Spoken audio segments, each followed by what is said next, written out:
You are looking at Julian's pronunciation guide, where we look at how to pronounce better some of the most mispronounced words in the world, like this other curious word. But how do you say what you're looking for today?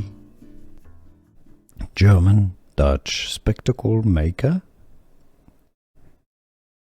Let's look at Dutch and German pronunciation. Hans Lippershey or Lippershey. Hans Lippershey. Now, in English, the pronunciation is rather similar. Hans Lippershey, so it's not Lippershey or Lippershey. Lippershey.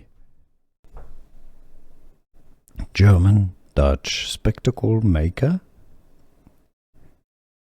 Let's look at Dutch and German pronunciation. Hans Lippershey or Lippershey. Hans Lippershey. Now, in English, the pronunciation is rather similar.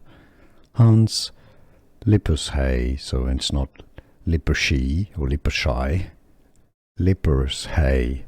Here are more videos on how to pronounce more confusing words and names too many mispronounced. Like this video if you found it useful. I appreciate your support. I'll see you soon and thanks for watching.